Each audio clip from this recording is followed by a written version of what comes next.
So I didn't finish this before, but here we're going to do it kind of quick. There's a strut that I folded over. It came as one long piece, and I folded it in half and glued it.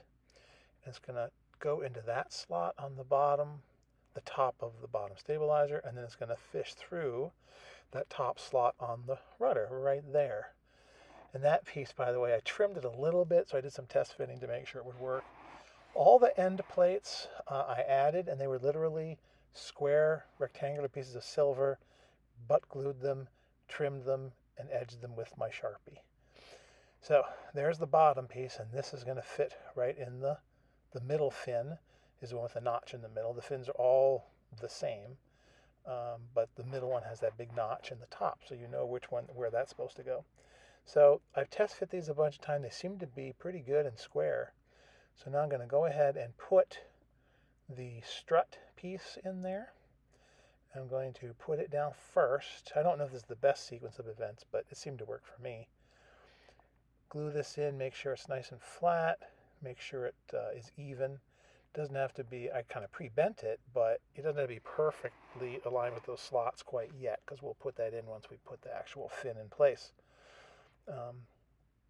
But I'm just trying to make sure that it's going to look okay. Because the strut is two pieces of paper sandwiched on top of each other, it's quite strong, and it fits really well. I was very pleased. So here I go ahead and I decide I'm going to go ahead and put some glue onto the extended um, internal spar that plugs into the slot on the top of the stabilizer, the lower stabilizer. And this all fit like a plastic model. It fit very, very well. Um, so I slide this in, and it was very little trimming was involved.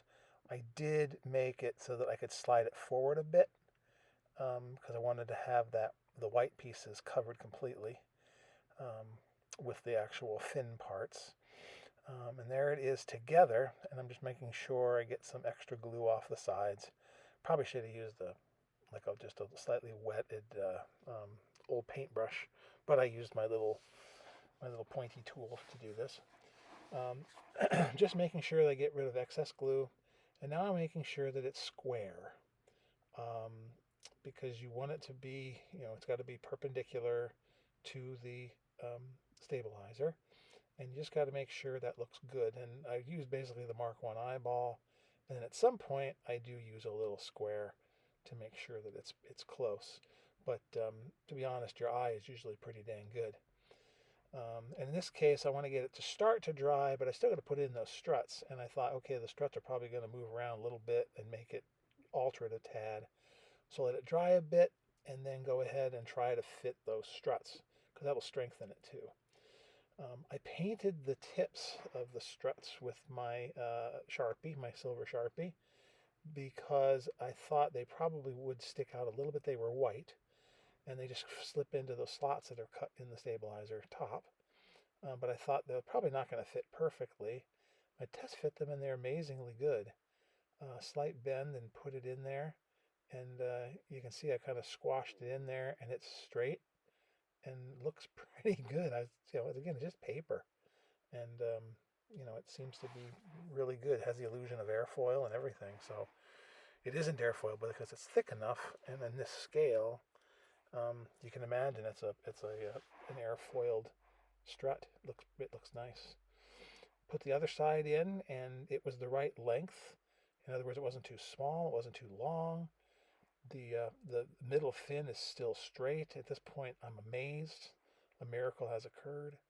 And then I check to make sure that part is straight. But the struts are nice. They're straight. They look good. I shouldn't be surprised, I guess, but based on what happened, all the problems I had with that fuselage, I was a little worried.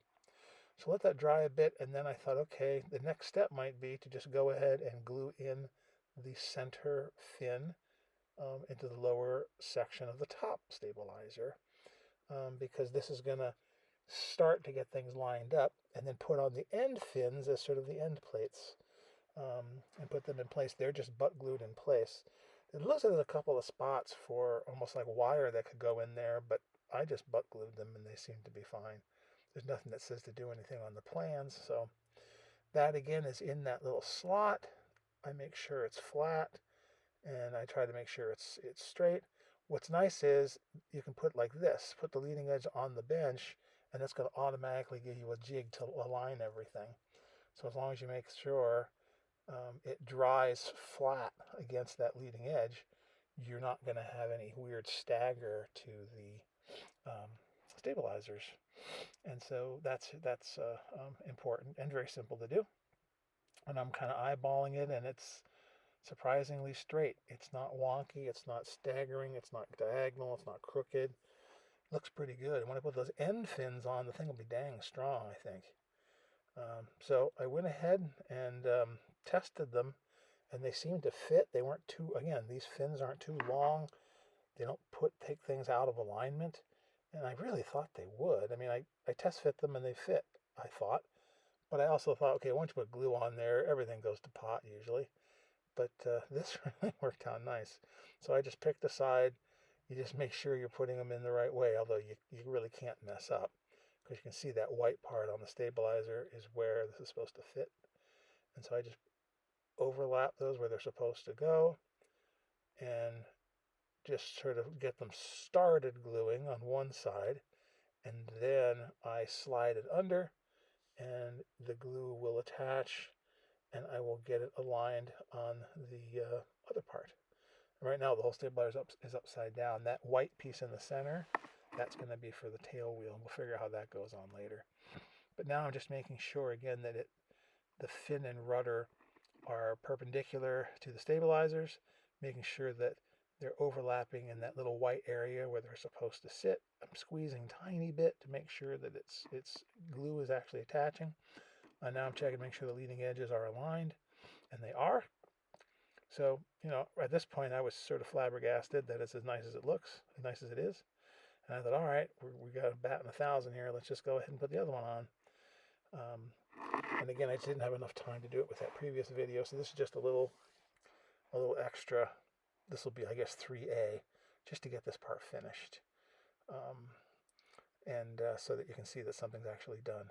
Because after we do this, we're going to probably put on the wings next, so that we can align the wings right and then align the tail to the wing. I think that's probably what we're going to do, because it'll look really funny if things are off kilter.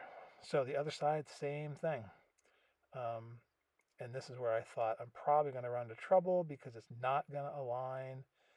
Once I put this side in, it'll be too much distance between the top and bottom stabilizer. I'll have to pull things apart and shim and do all this, and I didn't. I just slid this piece in to cover its little butt joint on that white background, or the white area where it's supposed to sit, just inside the edge. I'm making sure that it's straight. You want the fin straight, and then the rudders, of course, would move if they were able to. But here I'm holding it. I'm kind of squeezing it a little bit, and importantly, everything's parallel. There is no leaning, or there's no slope to either of the stabilizers. And so right now, this is looking really good. Taking off a little excess white glue, and Bob's your uncle. Bob is truly my children's uncle. Anyway, and then I take it, I think, and set it down flat again just to make sure, but I'm kind of aghast that it's going this well, making sure that it's squeezed down there, and they look all nice and straight against my board, and just lovely. And it's very strong at this point. Once it dries, it's not going anywhere. It's a fairly robust piece. It looks like the tail end of like a Stocking German bomber from one of the Riesen Flugzeug, the big ones, big old double stabilizer. But anyway, it's going to fit somewhere back there, but we'll worry about that later. And it's going to look pretty impressive back there, and that big wing up front's going to look amazing. So this thing's coming along well. I think that my next little video for you guys will be the Sonia, working on that cockpit as well. And then this one will go together well. And at some point I got to start that Vespa, because the whole point of these models was to take a break from the Vespa. So, so much for that idea.